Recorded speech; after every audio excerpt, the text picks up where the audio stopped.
Hola a todos, mi nombre es Ana Mariel Sturlesi y les doy la bienvenida a otra narración de Relatos, Historias de Crímenes.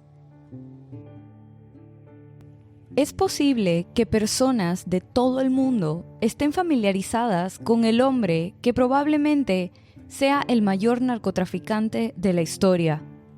Pablo Escobar fue un narcotraficante colombiano que colaboró con otros criminales para formar el Cartel de Medellín a principios de los años de 1970. Con el tiempo, controló más del 80% de la cocaína enviada a los Estados Unidos, ganándose el apodo del Rey de la Cocaína.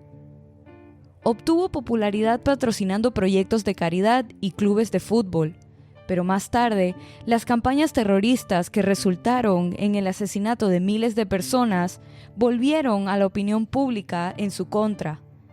Escobar siempre dio de qué hablar, y hoy repasaremos lo que lo convirtió en una figura destacada del crimen. Pablo Emilio Escobar Gaviria nació el 1 de diciembre de 1949 en la ciudad colombiana de Río Negro, Antioquia. Posteriormente, su familia se mudó al suburbio de Envigado. Fue el tercero de 7 hijos nacidos en la pobreza de una madre maestra y un padre campesino. Desde temprana edad, Escobar tuvo una ambición única de elevarse desde sus humildes comienzos y soñaba con convertirse algún día en presidente de Colombia. Poco después del nacimiento de Pablo, la familia se mudó a Envigado, en los suburbios de Medellín. Allí Pablo creció y pronto se hizo evidente su capacidad de liderazgo y su don para los negocios. Junto con su primo, Gustavo Gaviria, organizaban rifas, intercambiaban revistas y hacían préstamos de dinero a bajo interés. Los profesores lo recuerdan como un niño tranquilo, obsesionado con su apariencia y con un complejo por su altura. Durante este periodo, Pablo entró en contacto con la izquierda revolucionaria. Muchos de sus antiguos compañeros emprendieron la lucha armada. Según ellos, Pablo simpatizaba con el imaginario izquierdista, al mismo tiempo que soñaba con amasar una verdadera fortuna. A pesar de inscribirse en la universidad, pronto perdió el interés por los estudios universitarios y prefirió dedicarse a negocios ilícitos. Supuestamente, habría jurado suicidarse si al cumplir 25 años no hubiera tenido $1.000.000 a su disposición. Desde que se mudó a Medellín, Pablo había estado en contacto con otros jóvenes de todos los orígenes. Entre ellos estaban los hijos de la adinerada familia Henao, Mario, Carlos, Fernando y su propio primo Gustavo. Cuando eran adolescentes, Pablo, Mario y Gustavo se hicieron amigos y cómplices de delitos, incluyendo la falsificación de diplomas, el contrabando de equipos de sonido y el robo de lápidas de aluminio, que luego venderían como nuevas tras lijarlas y borrar el nombre del fallecido. Este trío de jóvenes delincuentes atrajo la atención de bandas organizadas locales, entre ellas la de Diego Achavarría Misas, un famoso contrabandista, y más tarde Alfredo Gámez López, apodado El Padrino, el principal contrabandista del país. Para entonces, Pablo y sus cómplices ya se habían convertido en hábiles ladrones de coches. Inicialmente actuando como guardaespaldas y sicarios, pronto el padrino Gámez López los envió de viaje a comprar pasta de coca en Perú y Ecuador para luego procesarla en Colombia. Así entraron al narcotráfico y miles de dólares fluían hacia Colombia por la exportación de marihuana a Estados Unidos. Por esa época también conocieron a los contrabandistas Elkin Correa y Jorge González. De ellos, Pablo aprendió las rutas de contrabando y estableció importantes conexiones en el mundo de la droga, que luego le resultarían de gran utilidad para fundar el Cartel de Medellín. La férrea determinación de Pablo Su personalidad despiadada y el hecho de que no consumía cocaína lo hicieron muy popular dentro de la organización. El 9 de junio de 1976, Pablo y Gustavo fueron detenidos por primera vez cerca de Medellín, transportando un cargamento de 20 kilogramos de cocaína escondidos en las ruedas de su automóvil. Escobar logró cambiar al primer juez del proceso y sobornó al segundo juez, por lo que fue liberado junto con otros presos. Al año siguiente, el agente que arrestó a Escobar fue asesinado. El narcotraficante continuó sobornando e intimidando a las autoridades colombianas de la misma manera. Pronto, la demanda de cocaína aumentó considerablemente en los Estados Unidos, lo que llevó a Escobar a organizar más envíos, rutas y redes de distribución de contrabando. Desde su origen, el cartel de Medellín tuvo una estructura jerárquica y bien organizada, que permitía a sus asociados compartir recursos, realizar operaciones y aún así mantener separados sus centros de producción y negocios. Su estrategia de sobornar a funcionarios públicos y candidatos políticos en Colombia, además de enviar sicarios a asesinar a quienes rechazaran sus sobornos, llegó a ser conocida como plata o plomo, que literalmente significaba dinero o muerte. Tanto el cartel de Medellín como el cartel de Cali lograron sobornar a políticos colombianos e hicieron campaña tanto para el Partido Conservador como para el Liberal. Por lo tanto, Escobar y muchos otros capos de la droga colombianos estaban moviendo los hilos en todos los niveles del gobierno colombiano, porque muchos de los candidatos políticos a quienes respaldaban financieramente, finalmente eran elegidos. A los 29 años, Pablo Escobar ya había amasado una fortuna considerable. Los miembros del cartel lo apodaron el patrón. Fue entonces cuando decidió que era hora de tener una fachada, o como él la llamaba, una pantalla, que le permitiera aparecer abiertamente en público. Y así fue que Pablo Escobar ingresó al mundo de la política. Presentándose como filántropo, comenzó a mostrarse públicamente ante abogados, financieros, políticos y a cultivar una imagen de hombre de éxito. Pronto inició la construcción de instalaciones destinadas a las clases bajas de Medellín, como estadios deportivos e incluso un barrio entero. Este tipo de acciones le valieron el cariño de las clases populares. Al mismo tiempo, Escobar se embarcó en una vida de excesos y excentridades. Invirtió $62 millones para comprar y desarrollar un terreno en Puerto Triunfo. Allí estableció su lujosa hacienda Nápoles, que contaba con una pista de aterrizaje privada y un hangar para aviones, motocicletas, camiones y otros vehículos, una gasolinera, una plaza de toros, un establo, un centro médico, estatuas de dinosaurios y un zoológico con animales exóticos como camellos, elefantes, rinocerontes, alces e hipopótamos. Nápoles estuvo abierta a los visitantes durante el fin de semana, pues Escobar consideraba que también le pertenecía al pueblo colombiano. A través de la corrupción, la extorsión y el sicariato, Escobar logró ganar una cantidad significativa de influencia política, económica, militar e incluso religiosa, a pesar de sus antecedentes penales. Pero su pantalla comenzó a fracturarse alrededor de 1983, cuando comenzaron las investigaciones sobre su fortuna.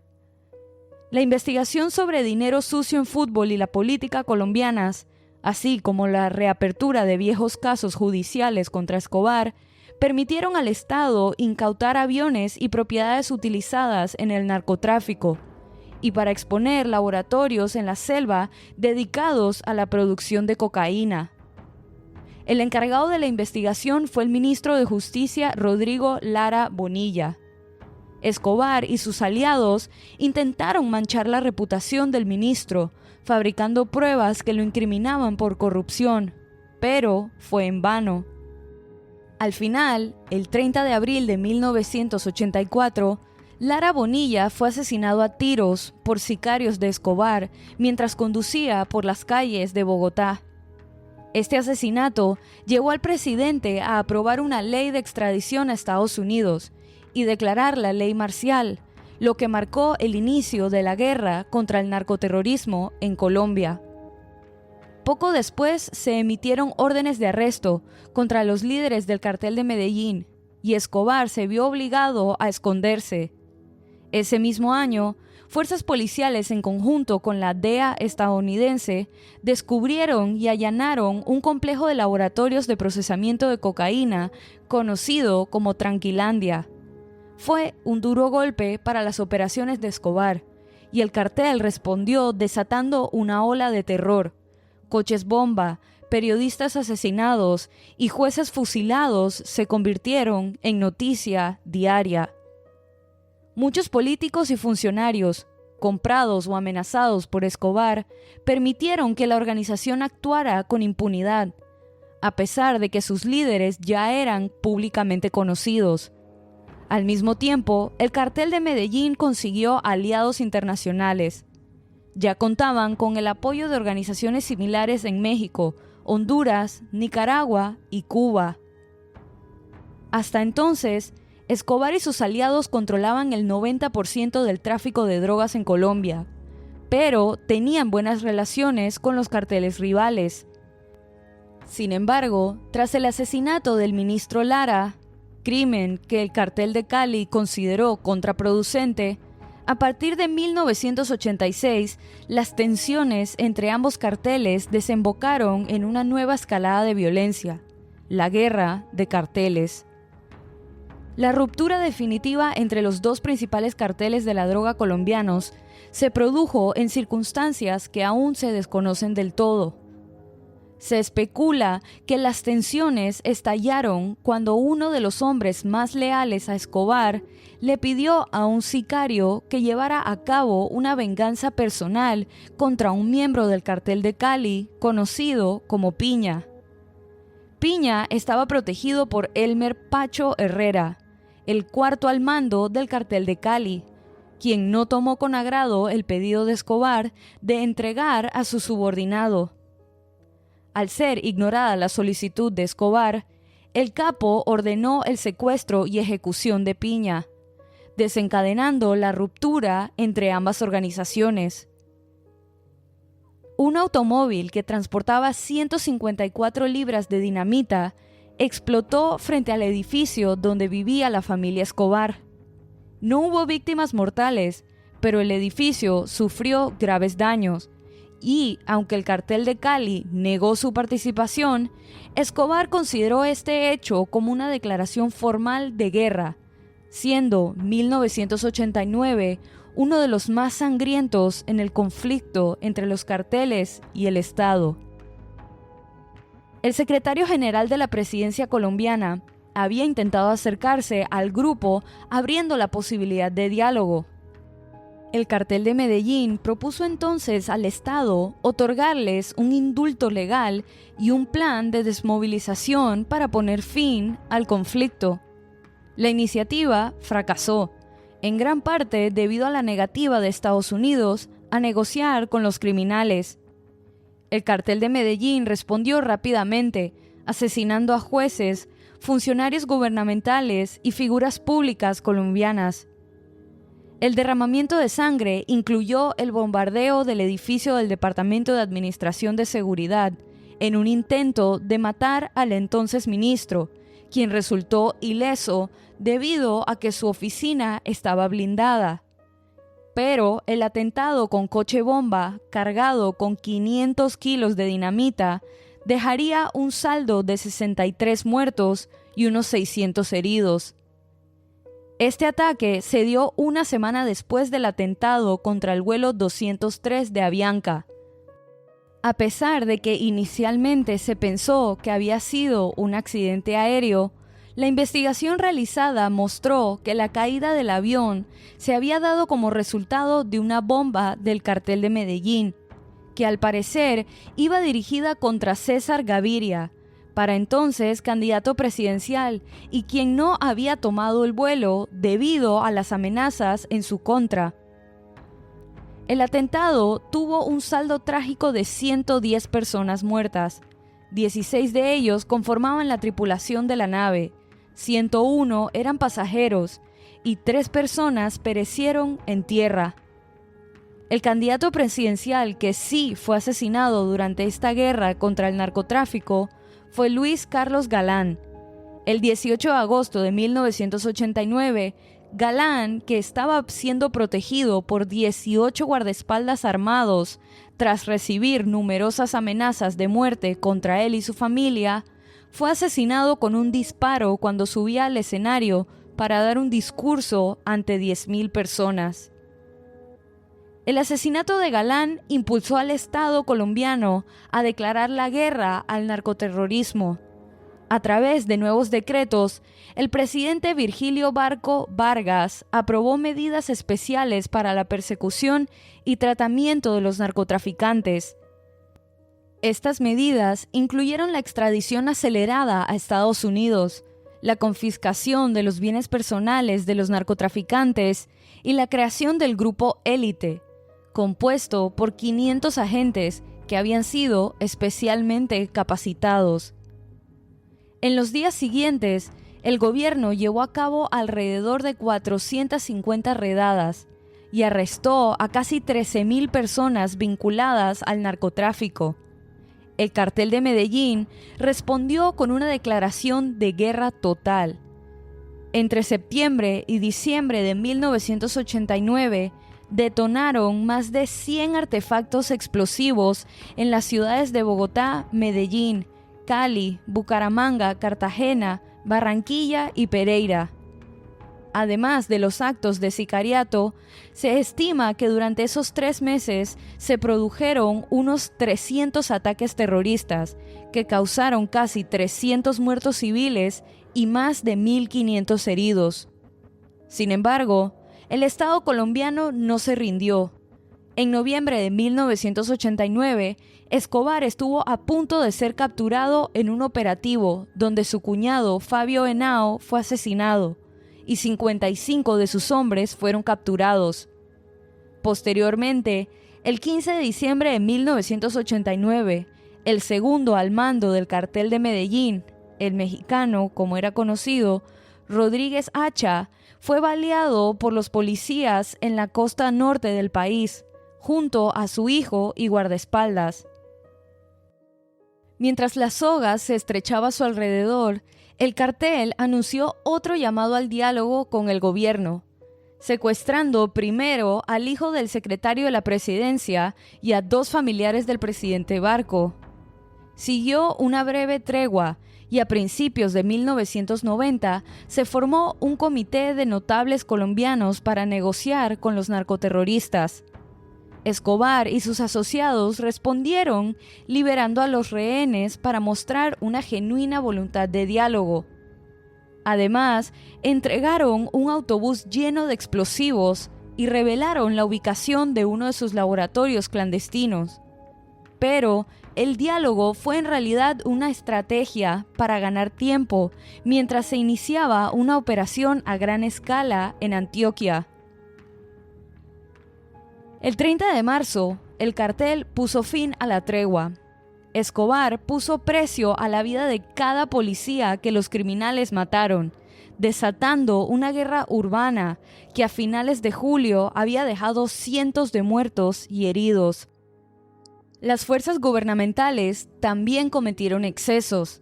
En represalia por el asesinato de casi 215 agentes de policía entre abril y julio de 1990, sus escuadrones de la muerte llevaron a cabo ejecuciones clandestinas en los barrios todas las noches. El líder militar de Escobar fue asesinado tras un operativo en Magdalena, del que Escobar logró escapar nuevamente, milagrosamente. El cartel anunció una nueva tregua en los combates, justo a tiempo para la elección del nuevo gobierno. La nueva administración colombiana parecía dispuesta a poner fin al conflicto lo antes posible. El 11 de agosto, el grupo Élite mató en un tiroteo a Gustavo Gaviria Rivero, el León, primo y mano derecha de Pablo Escobar, otra pérdida importante entre los asociados más confiables de Escobar. Al mismo tiempo, el ministro de Justicia anunció un plan legislativo para facilitar la captura de narcoterroristas, ofreciendo una reducción de sus penas y prisión en Colombia en lugar de ser enviados a Estados Unidos, a cambio de la entrega voluntaria y la confesión de al menos un delito cometido. Los hermanos Ochoa, importantes miembros del cartel de Medellín, fueron los primeros secuaces de alto nivel de Escobar en aceptar la oferta y entregarse. Pero el patrón, desconfiando de la palabra del gobierno, inició una serie de secuestros selectivos. Varios de estos cautivos murieron en intentos de rescate o fueron ejecutados en represalia por las acciones del gobierno. La idea de Escobar era presionar al gobierno para que diseñara un plan adaptado a sus necesidades.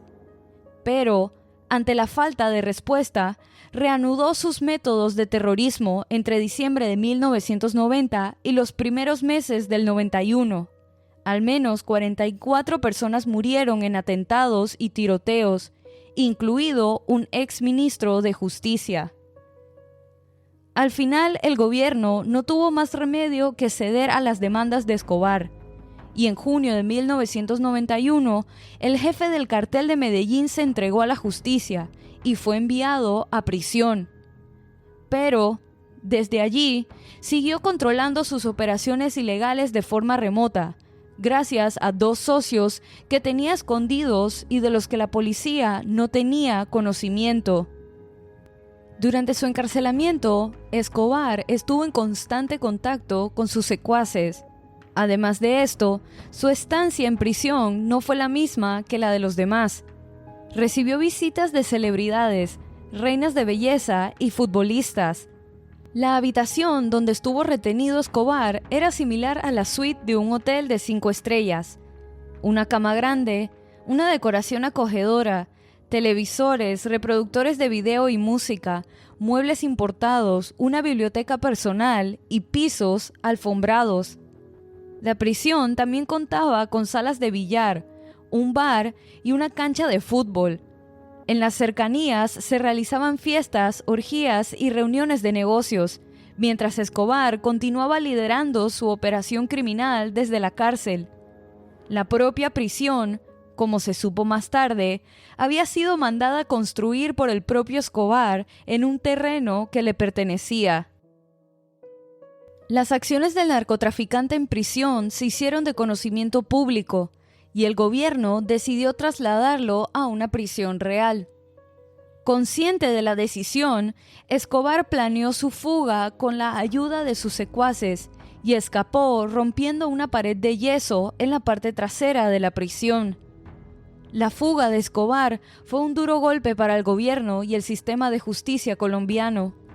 Inmediatamente se anunció la creación de un bloque de búsqueda, integrado por la policía, el ejército y la DEA estadounidense, y se ofreció una recompensa de 2.700 millones de pesos por información que condujera a la captura del patrón. El regreso de Pablo Escobar a la libertad estuvo marcado por una realidad muy distinta a la que había dejado antes de su rendición. Una fractura iba creciendo en el cartel de Medellín, y sectores opuestos a su liderazgo eventualmente se aliaron con sus enemigos en Cali. Los recursos del cartel de Medellín comenzaron a menguar y sus acciones se volvieron más desesperadas. Coches bomba explotaron en Bogotá y otras ciudades, matando indiscriminadamente a civiles y oficiales. Escobar buscó renegociar su rendición y autorizó la entrega de algunos de sus asociados más confiables. Pero, en respuesta, se intensificaron las acciones en su contra. La banda paramilitar de los Pepes, acrónimo de Perseguidos por Pablo Escobar, fue creada para dedicarse a perseguir y matar a testaferros, colaboradores y encubridores de Escobar. Alrededor de 100 sicarios y 10 líderes militares del cartel fueron asesinados y cerca de 1.900 colaboradores arrestados.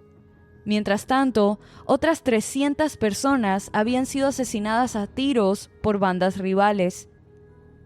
La esposa y los hijos de Escobar habían buscado asilo sin éxito en Estados Unidos y Alemania y vivían bajo vigilancia policial, por lo que fueron utilizados como cebo por las autoridades. El 2 de diciembre de 1993, después de 17 meses de intensa búsqueda, Escobar fue acorralado por la policía en un barrio de Medellín. La ubicación exacta de Escobar se determinó utilizando equipos electrónicos de búsqueda direccional, que era una tecnología proporcionada por los Estados Unidos. La policía intentó arrestar a Escobar, pero la situación rápidamente desembocó en un intercambio de disparos. Allí, el último de sus sicarios fue asesinado, y Escobar intentó escapar por los techos de las casas vecinas, pero recibió 3 disparos y murió a la edad de 44 años.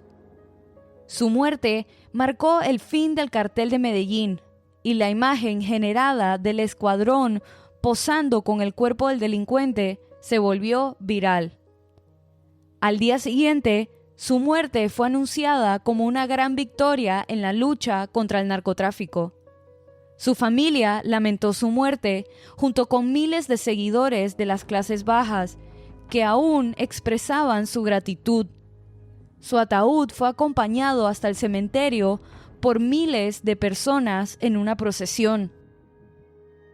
Poco después de la desaparición del capo, su hija Manuela Escobar, su hermano Juan Pablo y su madre María Victoria Henao huyeron rápidamente de Colombia, donde sabían que ya no serían bienvenidos. Pero ningún país les concedió asilo después de los crímenes de Escobar, y el cartel de Cali exigía millones de dólares en reparaciones por los crímenes de Escobar contra ellos. La familia intentó buscar refugio en Mozambique, Sudáfrica, Ecuador, Perú y Brasil, antes de establecerse finalmente en Argentina a finales de 1994, bajo nombres falsos.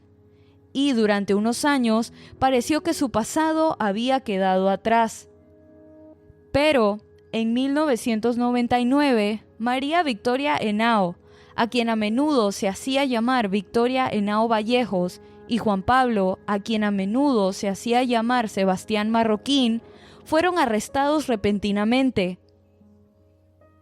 La esposa y el hijo de Pablo Escobar habían sido acusados de falsificación de documento público, lavado de dinero y asociación ilícita.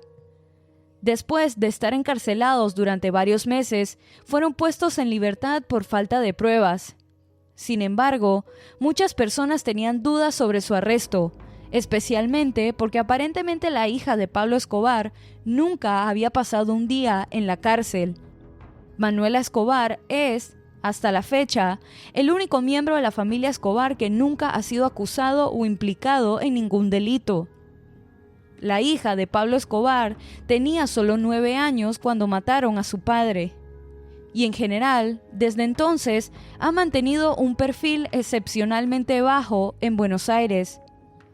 Pero, después del arresto de su familia, rápidamente se difundieron rumores de que ella y su hermano tenían millones de dólares en dinero robado de la droga. La vida de Manuela Escobar estaba lejos de ser lujosa. Al contrario, ni siquiera se le podía considerar clase media. Estaba muy lejos de su lujoso estilo de vida, pero en muchos sentidos, la vida de Juana Marroquín fue mucho mejor que la de Manuela Escobar. Mientras Manuela tenía tutores, inestabilidad y poco tiempo para vincularse con sus compañeros, Juana tenía una verdadera escuela, un hogar estable y algunos amigos de su edad. Pero, desafortunadamente, todo cambió después de que arrestaron a su madre y a su hermano. Aunque sus familiares fueron liberados, pronto comenzó a vivir con el temor de que alguien persiguiera a sus familiares y buscara vengarse de ellos por los crímenes de su padre. Aún así, su madre y su hermano, poco a poco, volvieron al centro de atención. Hasta ahora, ambos han escrito libros y ha hablado libremente con la prensa sobre su vida personal con Pablo Escobar. Pero Manuela se ha negado a participar en absoluto. Hasta el día de hoy permanece escondida, a pesar de que nunca cometió un delito. Ella también se hundió en una profunda depresión. Manuela Escobar es una de las reclusas más famosas del mundo, pero según sus seres queridos, la razón por la que evita la publicidad es por cómo ha empeorado su salud mental. Cree quienes conozcan su identidad la asociarán con los crímenes de su padre y le tocará pagar con su propia vida. En el apogeo del tráfico de drogas, Pablo Escobar y su cartel podían contrabandear hasta 15 toneladas de cocaína al día, y se dice que son responsables del 80% de la cocaína que ingresaba a los Estados Unidos, que a veces se contrabandeaba en submarinos. Y el mayor envío de cocaína que Pablo Escobar haya hecho jamás a Estados Unidos pesó 51,000 libras.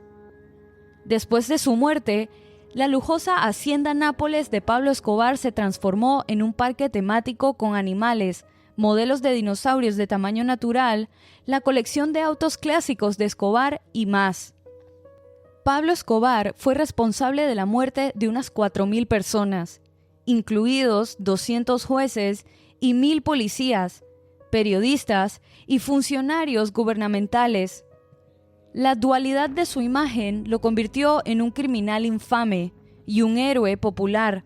Algunos visitaban su tumba y rezaban sobre ella pidiendo cosas, tratándolo como un santo. Sin embargo, sus terribles crímenes permanecen no solo en la mente de las familias de sus víctimas, dejándoles cicatrices permanentes, sino, aparentemente, el daño irreparable que creó en su propia hija. Y así culmina este episodio de Relatos, Historias de Crímenes. Recuerden pasar por la cuenta de Instagram y dejar su opinión de este caso. La cuenta es Relatos en Podcast y la pueden encontrar en la descripción de este episodio. Si te gustó este relato, suscríbete o síguenos en la plataforma de tu preferencia que utilices para escuchar los episodios. Y no dudes en dejar una calificación y comentarios. Mi nombre es Ana María Sturlesi y muchas gracias por acompañarme en esta narración nuevamente. Y bienvenido si es tu primera.